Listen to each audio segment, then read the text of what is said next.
श्रीराम समर्थ. भगवंतास स्मरून प्रपंच केल्यास तो नीटनेटका होईल. नारदांनी एकदा श्रीकृष्णांना विचारले, तुम्ही कुठे सापडाल? त्यावर श्रीकृष्ण म्हणाले, नारदा, मी वैकुंठात नाही, रखुमाईपाशी सापडेन असेही नाही, तर मी माझ्या भक्तांपाशी सापडेन. भक्त नाहीतरी देवाशिवाय कसे राहणार? देवाला देवपण तरी कोणी आणले? भक्त जर नाहीत तर देव तरी कुठचे आले? देव आहे असे जे मानतात त्यांनाच देवाचे अस्तित्व समजते. नास्तिकाला देव कुठला? त्याला विचारले, तुझे कोण आहे या जगात? तर तो सांगेल, हे जे सर्व काही आहे, आपले भाऊ बहीण बायको मुले वगैरे नातेवाईक, तसेच प्रपंचात ज्या काही गोष्टी लागतात त्या सर्व माझ्या आहेत. परंतु मग देवाघरची वाट काय?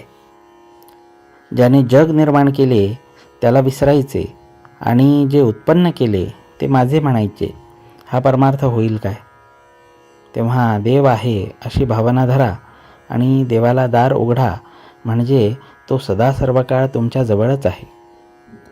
भावनेने देव आपलासा केला पाहिजे.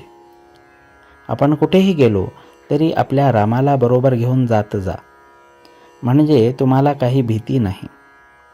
रामाला बरोबर नेणे हे बोलणे लोकांना चमत्कारिक वाटेल, पण ज्यांना देवच नाही असे वाटते त्यांच्याशी आपल्याला काही कर्तव्य नाही. जो देवाच्या नादी लागला त्याचा प्रपंच बिघडला असे काही जण म्हणतात. परंतु ज्याने प्रपंच निर्माण केला त्याला विसरून तो प्रपंच नीट होईल का? कधीही होणे शक्य नाही. तर त्याला स्मरूनच प्रपंच केल्याने तो नीटनेटका होईल. प्रपंच सोडून परमार्थ होणार नाही. प्रपंच करा, पण त्यातली आसक्ती सोडा म्हणजे झाले. तुम्हा सर्वांना जडभरताची गोष्ट माहीत आहेच. भरत जरी सर्व घरदार सोडून वनात गेला तरी तिथे हरिणाची आसक्ती धरलीच. तर हरिण काय आणि माणसे काय? आसक्तीच्या दृष्टीने दोन्ही सारखीच. जोपर्यंत आसक्ती सुटली नाही तोपर्यंत परमार्थ करणे व्यर्थ होय.